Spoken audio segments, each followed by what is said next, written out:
25 મે 2026ના રોજ કચ્છ પંથકમાં કાળઝાળ ગરમીનો પ્રકોપ ચરમસીમાએ પહોંચવાની આશંકા છે, જેમાં મહત્તમ તાપમાન 45 ડિગ્રી સેલ્સિયસ 45 કેરેટ ટેક્સ્ટ સી સુધી જવાની સંભાવના છે અને પશ્ચિમ દિશામાંથી 29 કિલોમીટર પ્રતિ કલાક 29 કિલોમીટર પ્રતિ કલાકની ઝડપે અતિશય ગરમ લૂ ફૂંકાશે।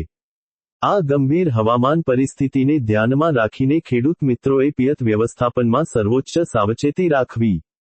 ઉનાળુ બાજરીના પાકમાં જો લણણી બાકી હોય તો અત્યારે જમીન સાવ સુકાઈ ન જાય તે માટે માત્ર વહેલી સવારે અથવા મોડી રાત્રે જ હળવું પાણી આપવું, કારણ કે બપોરના તેજ પવન અને અસહ્ય તાપમાં પિયત આપવાથી પાક સંપૂર્ણપણે ઢળી પડવાનું મોટું જોખમ રહેલું છે। જે ખેતરોમાં લણણીનું કામ પૂરું થઈ ગયું છે ત્યાં સમય બગાડ્યા વગર ટ્રેક્ટર દ્વારા ઊંડી ખેડ કરી લેવી, જેથી આજના તીવ્ર સૂર્યપ્રકાશ, હાઈ યુવી ઇન્ડેક્સ નો સીધો લાભ મળે અને જમીનની અંદર છુપાયેલી ફૂગ તેમજ જીવાતોના કોશેટા કુદરતી રીતે જ નાશ પામે। બાગાયતી ખેતીમાં ખારેકના પાક માટે આ સમય ખૂબ જ સંવેદનશીલ હોવાથી ડ્રીપ ઇરિગેશન દ્વારા જમીનમાં સતત અને સમાન ભેજ જાળવી રાખવો જરૂરી છે, જેથી આકરા તાપને લીધે ફળો ખરી ન પડે કે કાળા ન પડી જાય। વહેલી સવારે દરેક ખેડૂતે પોતાના બગીચામાં લૂમ પર બાંધેલી નેટ મેશ, જાળીદાર થેલીઓની ચકાસણી કરી લેવી, જેથી પક્ષીઓથી રક્ષણની સાથે સાથે તેજ ગરમ પવનની સીધી અસર રોકી શકાય।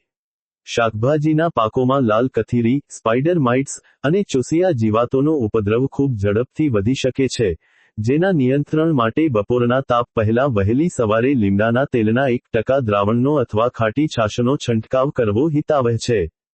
પશુપાલકો માટે આજનો દિવસ અતિ મહત્વનો છે। તમારા પશુધનને આજના અસહ્ય ગરમ પવનો, લૂથી બચાવવા માટે બપોરે 11:05 દરમિયાન ફરજિયાત પાકા અને હવાઉજાસવાળા છાનિયાડામાં જ બાંધવા। પશુઓના કોડની આસપાસ ભીના કંતાન અથવા શણની ગુણ લટકાવી રાખવી જેથી અંદરનું તાપમાન નિયંત્રણમાં રહે।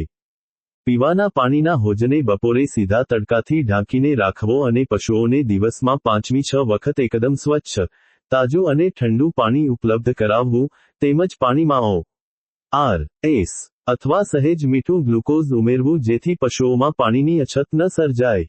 ખેતરોમાં કે ખુલ્લામાં કામ કરતા ભાઈઓએ પણ બપોરના ગાળામાં સખત શારીરિક શ્રમ કરવાનું ટાળવું, માથું સુતરાઉ કપડાથી બરાબર ઢાંકી રાખવું અને દર કલાકે મોળી છાશ, લીંબુ પાણી કે